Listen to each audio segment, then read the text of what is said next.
श्री स्वामी समर्थ. होळी येण्यापूर्वी आपल्या घरामध्ये गुपचूप आणा ही एक वस्तू घरात सुख समृद्धी नांदेल.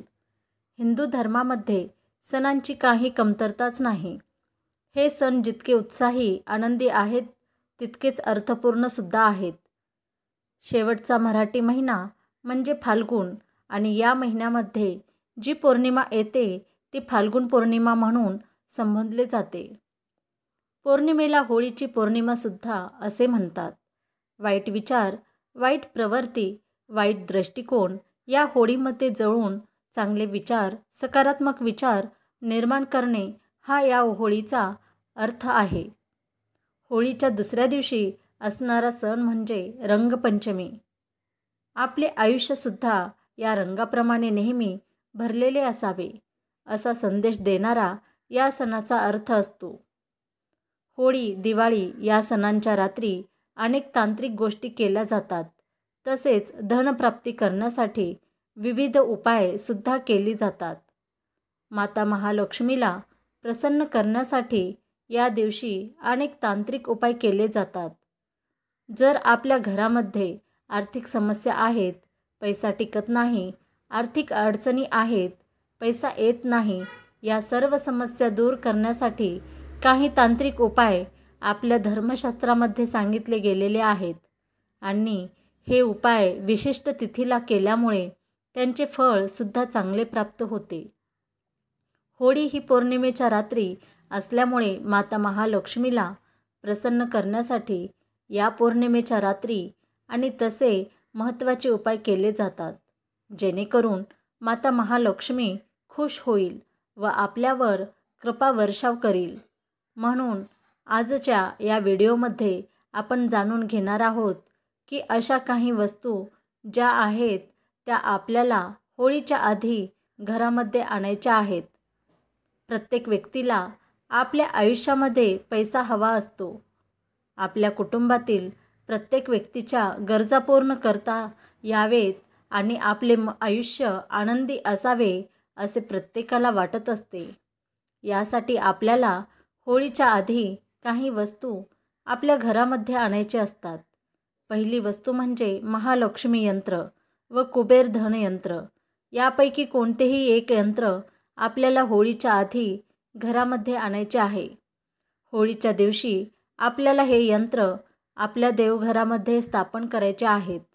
यामुळे तुमच्या घरात कोणतीही धन समस्या राहणार नाही, आर्थिक अडचणी निर्माण होणार नाहीत. दुसरी वस्तू म्हणजे पिंपळाचे पान. त्या दिवशी पिंपळाचे पान घरी आणल्यावर आपल्या मनातील जी काही इच्छा आहे ती पाने पिंपळाच्या पानावर लिहायची आहे आणि ही पिंपळाची पान होळीच्या दिवशी होळीमध्ये दहन करायचे आहेत आणि हात जोडून मनोभावे प्रार्थना करायची आहे की माझ्या सर्व इच्छा पूर्ण होऊ दे. तिसरी वस्तू आहे ती म्हणजे तुळस. जर तुम्हाला तुळस घरात लावायचे असेल तर होळीच्या आदल्या दिवशी नक्की तुळस लावा.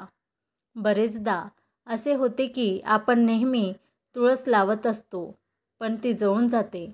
म्हणून जर तुम्हाला तुळस लावायचे असेल तर होळीच्या दिवशी व त्याच्या आदल्या दिवशी जरूर तुळस लावा. कारण की तुळशीमध्ये दिव्य शक्ती आकर्षित करण्याची शक्ती असते. त्याचबरोबर आपल्या घरातील जी नकारात्मक शक्ती असते ती या तुळशीमुळे नष्ट होऊन जाते आणि आपल्या घरामध्ये सकारात्मक ऊर्जा वास्तव्य करू लागते. पुढील वस्तू आहे ती म्हणजे चांदीचा सिक्का. माता महालक्ष्मी व श्री गणेश यांचे चित्र असणारा चांदीचा सिक्का होळीच्या आदल्या दिवशी आणायचा आहे आणि होळीच्या दिवशी आपल्याला हा चांदीचा सिक्का आपल्याला आपल्या तिजोरीमध्ये ठेवायचा आहे. शेवटची वस्तू आहे ती म्हणजे मोरपंख. होळीच्या आधी तुम्हाला आपल्या घरामध्ये मोरपंख आणायचे आहे. हे मोरपंख तुम्ही किती आणू शकता आणि आपल्या घराच्या विविध कोपऱ्यामध्ये ठेवू शकता. होळीच्या दिवशी होळी पेटत असताना त्यावरून 7 वेळा फिरवून पुन्हा आपल्या घरामध्ये हे मोरपंख ठेवायचे आहे.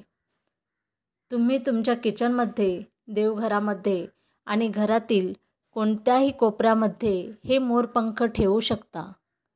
जर तुमच्या कुटुंबातील सदस्यामध्ये वाद होत असतील, पती पत्नीमध्ये वारंवार भांडण होत असतील, तर या सगळ्या गोष्टी या मोरपंखामुळे थांबवू लागतील आणि तुमच्या घरामध्ये सुख शांती नांदू लागेल.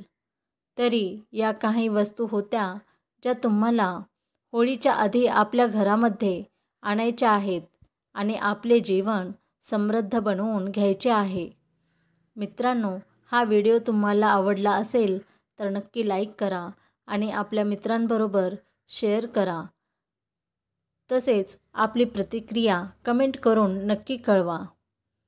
टिप: वर दिलेली माहिती सामाजिक आणि धार्मिक मान्यतेच्या आधारावर दिलेली आहे. यामागे कोणतीही अंधश्रद्धा पसरवण्याचा किंवा त्यास वाढ देण्याचा उद्देश नाही. त्यामुळे कोणीही तसा गैरसमज करून घेऊ नये. श्री स्वामी समर्थ.